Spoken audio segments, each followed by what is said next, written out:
হুমায়ুন আহমেদ বলেছিলেন, যে ভালোবাসায় না চাইতেই সব কিছু পাওয়া যায় সেই ভালোবাসায় তেমন কোনো আগ্রহই থাকে না।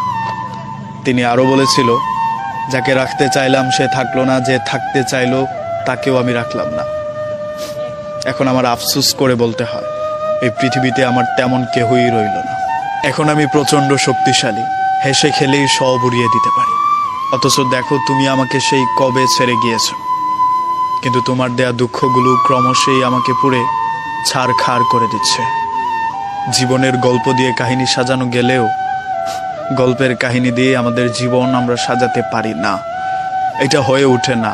যে মানুষ প্রচণ্ড ভালোবাসে সে মানুষ তীব্র ঘৃণা করারও ক্ষমতা রাখে। আমাদের সম্পর্কটা সত্যিই সুন্দর ছিল, কিন্তু পূর্ণতা পেল না। আমাদের একজনের প্রতি আরেকজনের ভালোবাসার কোনো কমতি ছিল না, অথচ দেখো, আমাদের একজনের আরেকজনকে পাওয়াই হলো না। মানুষের প্রচণ্ড ভালোবাসাকে আমরা মাঝে মধ্যে মূল্যায়ন করতে চাই না, কিংবা করে হয়ে ওঠে না। আপনাকে একজন প্রচণ্ড পরিমাণের ভালোবাসে, তাকে ঘৃণা করে বসে থাকি, অথবা তার ভালোবাসাটাকে তাচ্ছিল্য করা হয়। কিংবা একজন মানুষ আমাকে রাখতে চাইলো, আমি থাকলাম না, অথবা যে আমার কাছে থাকতে চাইলো তাকেও আমি রাখলাম না। এন্ড অফ দ্য ডে আপনি দেখবেন আপনার কেউই রইল না। কারণ মানুষের অবহেলার একটা মেজর পয়েন্ট থাকে, এর বেশি অবহেলা করলে মানুষ থাকতেও চায় না।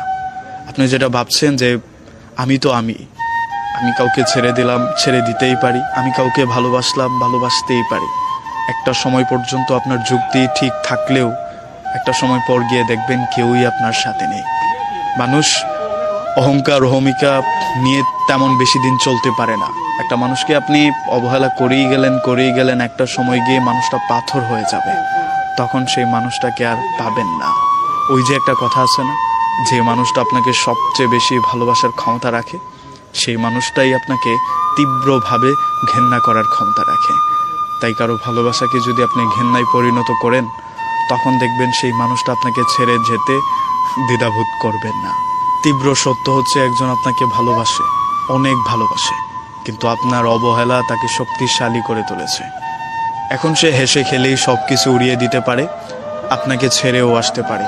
আপনার দেয়া দুঃখ কষ্ট তাকে হয়তো পোড়াবে, কিন্তু সে কখনোই আপনাকে আর ফিরে পেতে চাইবে না।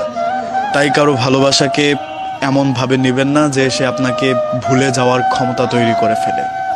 মানুষকে শাসন করা যায়, একটু দূরে রেখে অভিমান দেখানো যায়, কিন্তু আপনি যখন আপনার ইগো আর অহংকার নিয়ে বেঁচে থাকতে শিখে যাবেন, তখন ধীরে ধীরে মানুষ আপনাকে ছেড়ে চলে যাবে।